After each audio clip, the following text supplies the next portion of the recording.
We are doing on-the-job training, but sometime in 2016, we had a vocational technical college registered, which is in here in this workshop, where we were saying the practical aspect we are doing on daily basis was going to be supported by the theory, which has to be done from the vocational technical college. Where we have tutors, qualified people who have gone to, others have done the Facial Teachers Education Diploma. We are having people who are doing adult education here, our officers, so that they can impart knowledge properly to our inmates. So we have a principal who is running that technical college. We are writing EXCO exams, but right now we are only offering carpentry and clothing textiles. Those are the two areas we are concentrating on. But as we go, but it's being done at National Foundation Certificate level. But we would want to expand to offer even up to HND level. Okay. Yes, that's our vision. But presently from 2016 we've been writing exams and people have been passing their exams. Higher Education Examination Council examinations. Okay. So we'll go to the technical college, we talk to the principal. But right now we're going through the sections. We can go to the carpentry section. And you are going to see for yourselves, as I was saying, that we would want to establish prison industries where we have prison industrial shells, where we're going to have a wide range of products being manufactured from the prisons, being sold to the public. But now, for us to achieve that, that's when we are saying, no, let's bring in private players who are serious, who can give us the technology, so that we partner together, so that we can achieve our endeavors. We want serious players in fabrication, we want serious players in carpentry, we want serious players in panel beating. They bring the machinery, they bring the equipment. We have the manpower, we have the knowledge, we have the know-how, we have the people. We have free labor here. Yes. We can make money. And what? Let's have a symbiotic relationship between private players and us government. Us prisons, we are prepared. The door is open.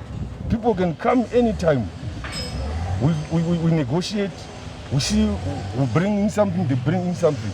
And at the end of the day, we are both beneficiaries. That's true. That's our major goal. Now, instead of going around with the begging basket, we are saying, no, people don't give us anything. Come, we venture into business, whatever percentage. And we make money. And we make money. That's our goal now. As I was saying that, our strategic document 21 to 2025, the Commissioner General is very loud about that. He's very clear about that. People should come, we work together for the benefit of both parties. So that's my major word to the outside world right now. Okay. Yes. This is our carpentry section, where we do fabrication. Our ndona go. Yes.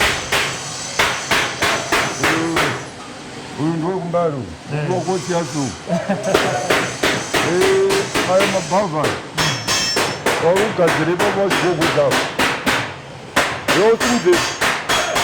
We're doing. Soon that you need. Soon that you need.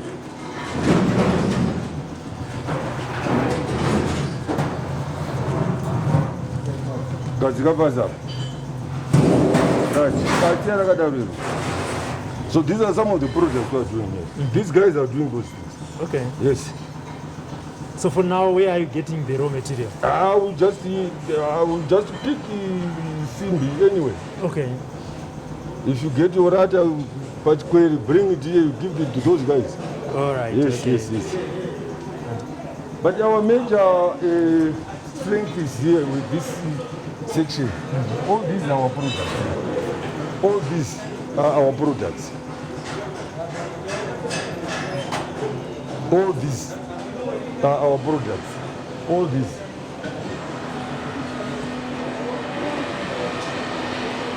So like what you said from the beginning, Right. all the the guys that are here, Yes. they started doing it from here, from scratch. Yes. They did not have the knowledge. No. They were trained inside. Here. Yes. I've got one guy, I think he's 17 years. How old is he? 17, 16. I think he's 6 months or so. I saw him that side and I said, no, you should come to the workshop. Okay. So I think within 6 months, after, if he comes out of this place, if he follows really what is being done by his instructors, Okay. they were taught from scratch. He's one of the artisans who is doing really all these things. But now, if we get a serious party, we do these products. Kuna market yake oya ne equipment yakanaka. Oya ne raw materials. Because right now if we charge mari yokutenga simbi. Because kana kuri utatanga project so kunge tati tawana market yedu iri ready totsvaga mari kuti ide kubank there are a lot of bottlenecks here. But we have a partner ane free funds ada kuinvest market yakanaka. It comes in it is kunongo we have everything. Toti that guy were offering space my rates electricity already is off his budget.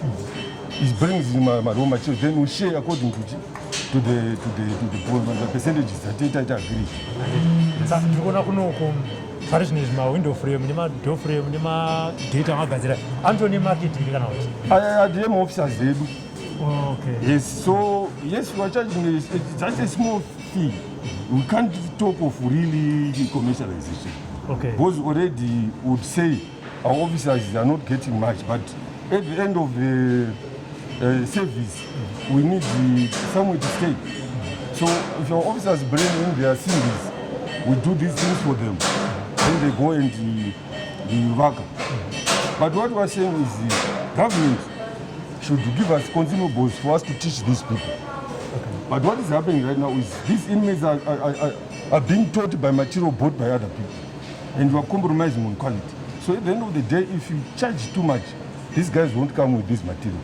And then we will be still seated. These guys won't do anything. So at the beginning we were at the motorcycle section and Yes, now we are here. This is the welding section. How do one as an inmate end up being there and the other one doing welding? Right. When we recruit those guys from that area, from Arai Central, we ask the area of interest. They want to be a welder, a carpentry. So the guys choose their areas of interest. Okay. But then if we have one trade with a lot of people like motor mechanics, most people want to be motor mechanics. So at the end of the day, maybe we are forced to train. Okay. We have a certain number of people reserved for that area. Then we tell to take the guys, they go to other areas. Okay. Yes. So besides here, Right. at the female prison, are they also doing the same thing? What is happening there? Right. These workshops are established in all our provincial administrative provinces. Because we have 10 provinces in the country. But the well-established ones are about 5. I would say the former provinces before the decentralization. So we have new workshops in those new areas, but already they are operational. But out of all the operations, I think this one is the biggest. Here, Blawayo, Gweru, Mashingo, Mtari, that's why we have big workshops. Then the others have been recently established. Much Central, much West, much East, much North, much South. But in the near future, we think each and every province should have a fully fledged workshop. Because what I've discovered from my own experience is if someone is rehabilitated through vocational technical training, their rate of recidivism is a bit low. Because you take someone, you teach them welding, the next thing they want is just a welding machine. And then they put a poster, maybe a sticker at home, a welder pan. The next thing the guy is doing is life. You never think of coming back here. If you take the motor mechanics, the next thing they go under the tree, just the toolbox from there. Service. From there, they're well-known motor mechanics. They start their own life from there. So if we have all the provinces training all the different trades, we'll have quite a number of people being trained in the technical section. And then we add to those in going to school and those trained in farms. So it will be quite a big number. And like any schooling, there are dropouts, whether you're in or outside. Yes. Prison. How has been the rate on the inmates? As I have said that we have quite a number, a huge population of people who really want to come here. So if someone doesn't, we have serious people coming to this place because the competition is very high. So those who come here are really serious. Of course, here and there you will find dropouts, but the number is not very big. Oh, thank you very much. Yes. We can go to the carpentry section. So it's like this section, if we have partners today, we hit the ground rolling. Okay. Yes. We make money tomorrow. We sign today, tomorrow we're making money. Yeah. Yes. With this section, the carpentry state, equipment, that's our major drop here. Yeah. The guys here are qualified, Yeah. but now our equipment is old. And then it will compromise on the quality of the jobs being done. But I think we should have interviewed one guy from there. Oh, okay. Yes, one inmate. Oh, the each. inmate. Okay. Makadi mkomo. iri nani mapurong makadini Tati nhasi timboya kusiya so kana kuti magaba emujeri. Handitika munomu muri kuita chi? munomu tikuita welding dzamuri kuona idzi kugadzira window frame dzamuri kuona idzi then masliding doors aya parapa then masliding gates munaiparation Kuna yaroni, furuma yangu wezeti hata. marepairs akasiyana siyana handitika tikatarisa tinoona pane marectangle tubes handitika kune maafx naufane aya arapa handitika then mawindow frame madoor frames samuri kuona rukwayo Soroma hausi kunyepa soroma lewe. right Oh, handizivi kuzwa iwe ukandiuruzi. Imimi pamakauya kuno kuworkshop maimbenge muchiziva here nezvekurodha muchiri panze kana kuti makatanga kuzozvidzidza mamuno? ndakanga ndisina kana chimwe chete chandaitoziva zvese zvatakutangira kutozvidzidzira muno kuti wangu saka patavi pari nani Interest yenyu yakabva kupi yokuti muda kuti areka ndinoita zveworld? right semamiriro akaita zvinhu kubva tichibva panze kusvika nhasi uno handizva mabasa anonetsa saka nekuda kunyaya yekuti tive nejob creation isi pachedu handiti tikwanise kuzviitira zvinhu zvedu panze ndo zvakanipa muono wekuti zviri nai ndidzidze zvipi izvi patadzidza izvi zvinondirerukira kuti pandinombuda inini ndinongosvika chitangira papo ndichienda kumberi pasina zvinhu zvondinetsa Saka chakakuomerai pazvese zvamunoita taudza zvemadhoo frame, mawindo, machii, zvese zvamunogadzira imimi chamunoti ai chakandiomera ndichiri munhu akaexperience chii? so far nemadzidziro atinoitwa muno hapasina chinhu chakaoma chingatotiomei otherwise ikapita yokuti tive nemishinari yekuzviita ndaandega panze kwete kuti muno so far pamadzidziro atinoita aiwa zvinhu zviri right maneko yakada sei muchidzidzira zveuri? apa ndava negore 6 months zita ndiani? ndonzi john John. Yes. Oh. Aiwa tatenda mukoma John. Aiwa right.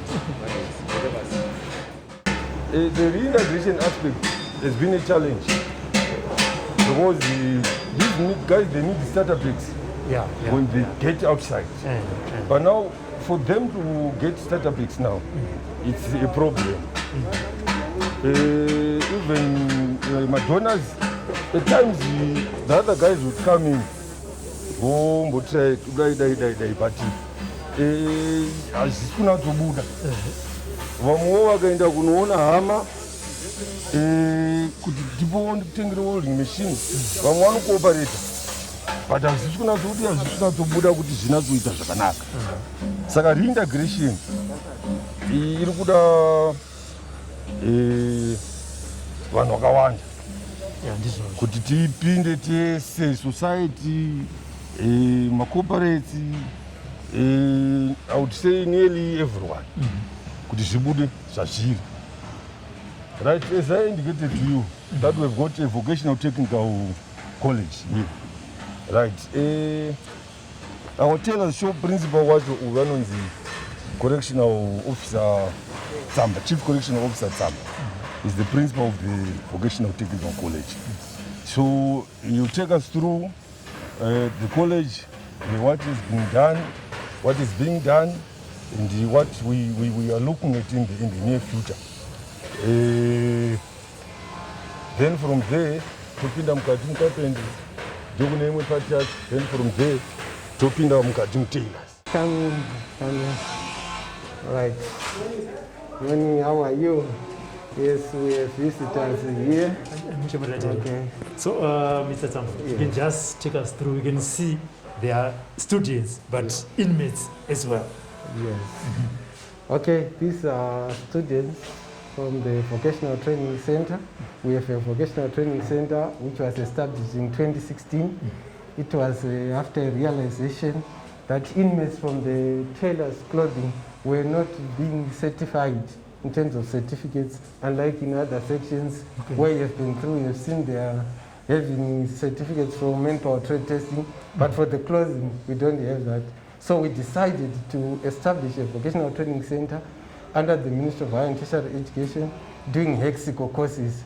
So this is one of a class of clothing studies, but I would want the teacher to take us through what the courses they are doing. Okay. Thank you, sir. This is a class of 9 students in National Foundation students. It's a 1-year course able to read and write entry qualification. So we have pattern making, that's our first course. Second course, garment construction and textile studies. That's the courses we offer on National Foundation in clothing and technology. So how long does one take to be certified? 1 year. 1 year. Yes. Okay. From the number of students that are in here, how did you end up with this small number, if I can say? Our main entrance qualification, as for the inmates, some of them they do not have national IDs. For a person to write an exam, we need a national ID. Okay. So these are the people who qualified for our entry qualifications. Okay. Thank you, ma'am. Thank you so much. What does zipper foot work in sewing machine attachment? It is used for stitching zips and pipe. Thank you. Another attachment? Yes? Embroidery foot. Embroidery foot. Tell us this. It is a foot that is used to make decorative designs for your wedding. Thank you. Another attachment? Anyone else? Yes? Pattern or foot. Pattern or foot?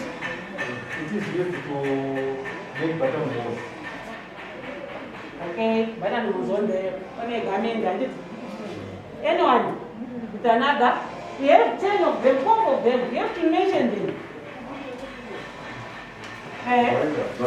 Binder. What do you use binder? Where else do you use binder? Where's the machine attachment? And it is used for applying binder. Binder? Can you say It is used for applying binder. fittings? Yes, it is true. Another machine attachment? Office. And on display we have statistics here showing what is happening. We have been to some sections, I think you have been to welders. So this actually shows from 2012 and 2013, 2017. it shows us students who have been doing courses and who managed to attain certificates after doing their courses. For trade test, one is to do theory for the first time and then a practical to complete a course so that it can be called a journeyman, either class 4, class 3, class 2, class 1. So this was the trade test wing covering these sections of water, sheet metal, building. And we also have the vocational training, the electrical courses. Like NFC joinery, carpentry, cabinet making. These are the number of students. As you can see, we have been scoring 100% for most of the courses. And the 2017 and 2018 also managed to have 100%. 2019 and 2020. And currently we have been to tell us there's 9 students and we are going to cover with 9 students. So these are the registration fees. I mean, for the theory trade test, for class 4, class 3, class 2, class 1. For the theory, after doing your theory, completing your theory, you need to do your practical. This is through the Ministry of Higher Education Manpower Division. Okay. So who pays for the inmates for these? Yes, that's the challenge. We are facing so many challenges in terms of the payment of fees. Because ZPCS, they are not funding. So what we are doing now, we are liaising with relatives so that they can pay for their relatives who are inmates. But they are also facing challenges just like anyone else. But some they are managing. And we also have sometimes donors, we have volunteer service organizations, we have Prison Entrepreneurial Development of Zimbabwe. They always come on board to come and assist these inmates. But it's a challenge in terms of payment of trade test fees, even expo fees. And the issue of stationary training material is a big problem for the students. So what is your message to the outside world there? You have highlighted quite a number of challenges that we are facing. What is your appeal to the outside world? Yes, since we have moved from the punitive to corrections, I think corrections, everyone needs to come on board so that we assist. It must not be a ZPS issue alone, but we urge the community, everyone, to come and assist our inmates, because these people, they came from the community and they are going to get back to the community. So we need to actually rehabilitate, correct them, so that when they get back, they have a fallback position and they will not reoffend again. So urge the entire community to come and assist in terms of rehabilitation of these inmates. So all in all, how many students do you have, Principal Tsam? Okay, for Exco courses, so the clothing we have 9 students there, and for wood we have 10 students, and for trade tests we have quite a number, over 60. But since they go a process, they need to go for class 4, class 3, class 3. So everyone will say who is in the workshop is under skills training. Thank you. As I was indicating earlier on, this is our machinery which we are using to teach these guys. And as you can see, this is obsolete equipment. I think even my mother is younger than those machines. You see, so we are saying we need serious partners, people who can come in with good machines. Then we do business. We have the space, ample enough space. What we need is technology now, because it's useless for us to teach these guys with these old machines. When they go outside, they meet new machines. Then they're stuck. So at the end of the day, it's just like they don't know anything. So we are saying, we are pleading with the corporate world. If there are any people who are serious, who can come and invest here, let them come. Even yesterday we were prepared. It's a bit too late, I think. Yes. Yes. We are prepared. Let them come at any time. Yes. Ndingatimbotara nakapenda. Mkoma makadi. Tinofara zita ndiani? Handsome Kapere. Tina mkoma handsome panapa. Apa mkoma chii chamuri kuita panapa mukataroti tukona makangobata zvinenge zvinetisa tsina izvi. Chii chamunonyanyita panapa? Panapa tikuita woodwork technology. Tiri kunyanya kushanda kuno kumachine shop chatinoda kuti tigadzire panapa coffee table. Okay. Saka tiri kuti tigadzire makumbo ecoffee table panapa tinoda kuti tigadzire top yekuzoisa pamusoro yecoffee table. Ndo zvatiri kuti tiitei pari zvino. Imimi musati mapinda muno muusungwa muri panze maita here zvekuveza izvi? Ndai zvepanze ndandisingaiti zvekuveza, ndakatozozvitangawo ndamuno muusungwa. Saka imi mukoma handsome chakaita kuti mutsvage ndaona kune vari kuita zvewelding kuseri vari kugadzira zvemabhaiki uko vari kuita zvekupenda mota. Ini chakaita kuti musarudze iri basa iri chii? Ini ndakaona kuti pamabasa emaoko material yatinoshandisa kuno yakati chipe nekuti imiti yatinayo muno muZimbabwe zvokuti tinoiwana iri chipi tichizokwanisa kugadzira maproducts edu maitems edu tichimatengesa nemari inonzwisisika kuti munhu anokwanisa kunge achitenga kuti tiwane. But ndazva muchitika makazvitanga kudzidzira izvi mamuno, zviri nyore here kuzvitanga izvi kubasa iri nekuzvinzwisisa? Zvazvinoita ndezvekuti kuzvipira kwako ndokunoita kuti zvive nyore kana kuti zvigokuomera, asi kwandiri zvakava nyore nekuti zvinhu zvakaishuvira kuti dai ndakwanisa kudzidza mabasa emaoko ndiri muusungwa ndizovandudzawo upenyu hwangu ndasununguka muusungwa. Muri kutarisira kubuda zviri napo? Inini iti yangu rangu rekubuda i2025 musi wa14 mundinyatsoriziva ino handitika saka kurava kuti munenge manyatso-equipped makuziva kuti ndikangobuda chete ndakunotangira apa. Ipapo ndinenge ndanyatsoibva zvekuti ndinenge ndane unyanzvi chekugadzira zvigadzirwa zvinogadzirwa nemiti. Handitika maita basa mukoma handsome. Those who have done matric test. Okay.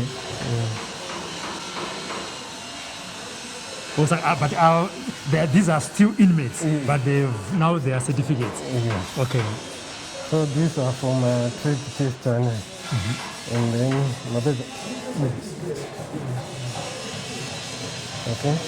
And then Mexico. These are Mexico courses. That's not for this one. Okay. And I saw the students for Woods, there are some whom we are talking to, they are doing their practice, they are not in their classroom. Okay. So these are some of the students there who work carpentry. Okay. So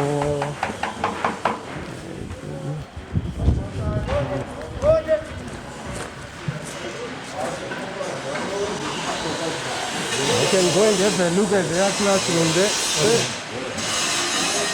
Resources check, but the human resources to do the job we have them. Challenge about my resources. Okay, so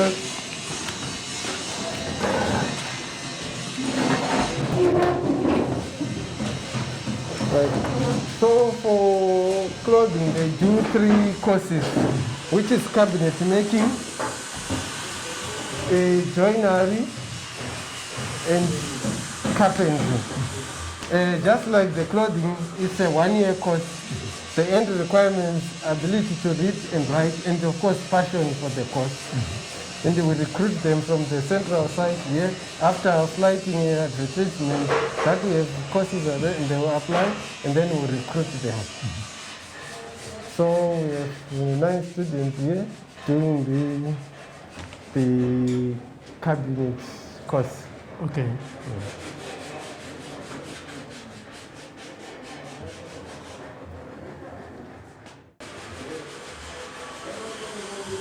Makati baba. Makati. Tiripo zita ndiani? Zita ndi Josiah Bakala. Josiah. Ndiri kuona izvi zviri kuitika panapa. Apa ma-hand power tools. Atiri kudzidzira kuziva mashandiro awo nemabasa ose aanoita tichikompea nema-heavy duty nema-small hand tools.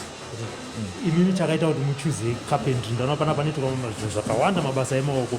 Imimi chakaita kuti muti aiwa ini ndinoda kuchuza izvi ndodzidziswa kuti carpentry chii motivation yakabva kupiwa? Ndezvekuti carpentry iri nyore inoda kuti unogona kushanda pasina magetsi, unogona kushandisa manual tools uchitoita zvinhu zvako zvichitoendera. Muchiri panze maita zvecarpentry kana kuti maita mamwe mabasa? Ndichiri panze ndaita mamwe mabasa, but carpentry ndeyandakaona kuti airi. Ndatenda mukoma.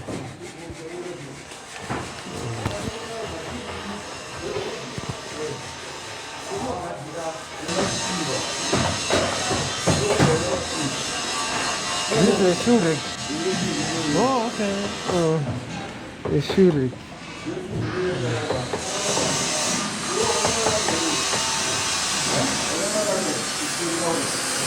Potesa yekuita zvakanaka tinayo. Sisi macar trimmings, interior yemotikari nebook binding. Okay.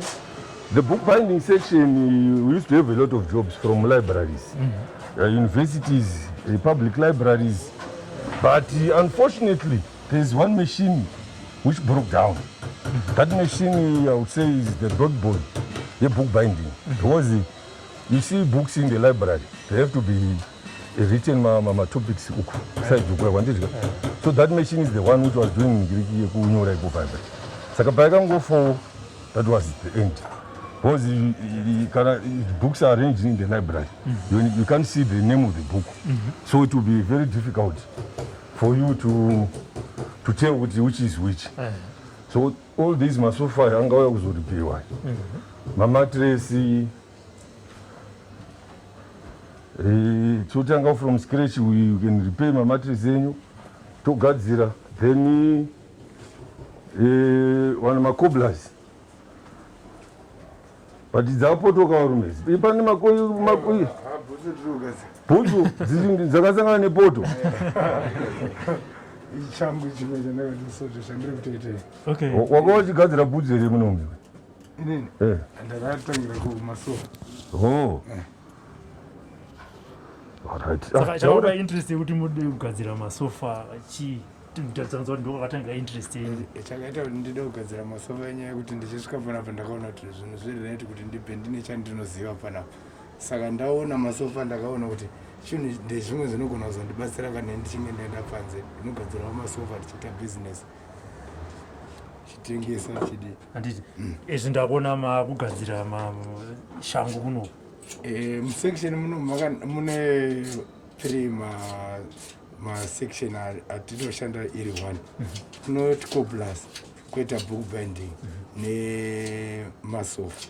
Saka zvinhu izvozvo kana uchitoshandira muno munofanira kuti ugone zvese kuitira kuti ndikagadzira bhutsu apo pachitwa masofa ndinogadzira masofa apo pachibhandiwa mabhuku futi ndonosvika ndinobhainda ipapo. Saka ndinotogona zvinhu 3 kubhainda mabhuku nekugadzira bhutsu nemasofa zvese.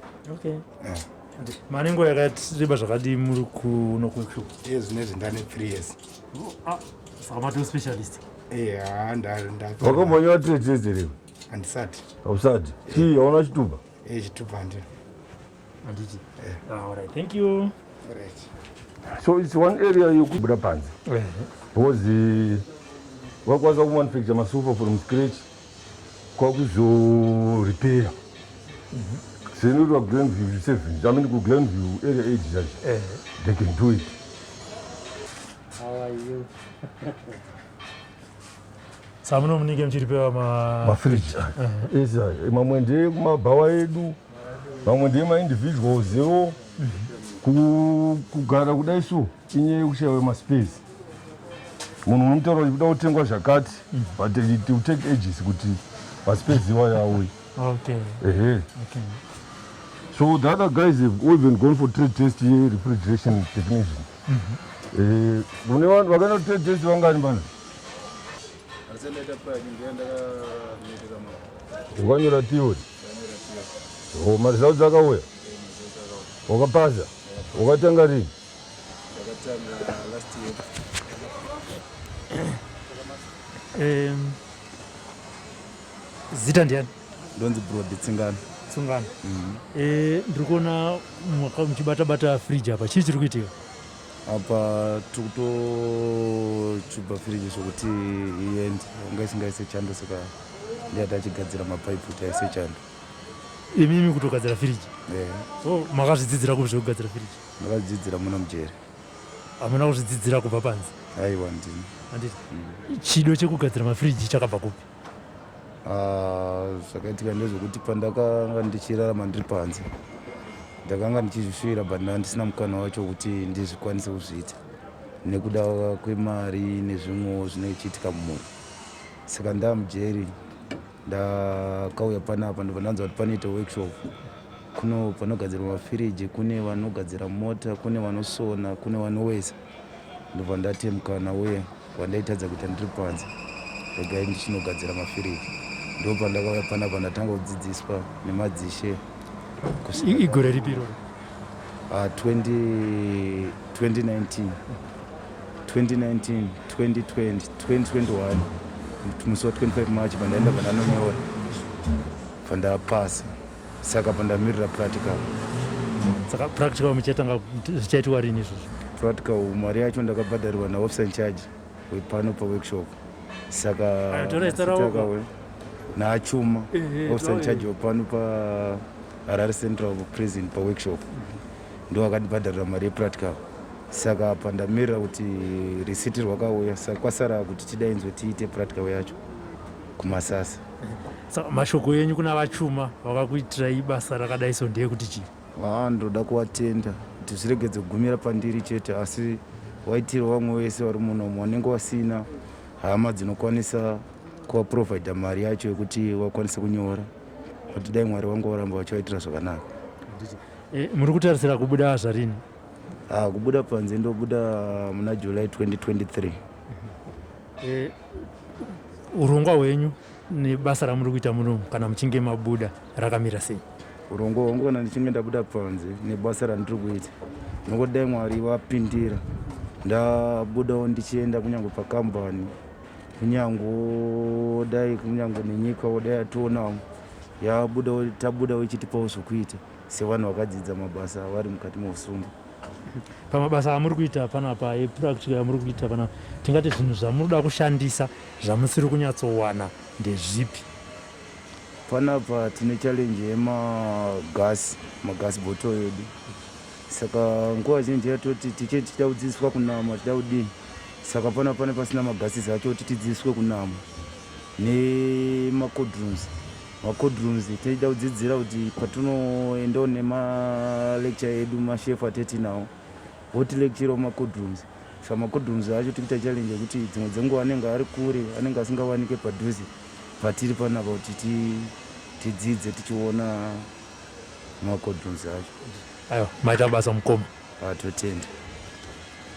Saka comrade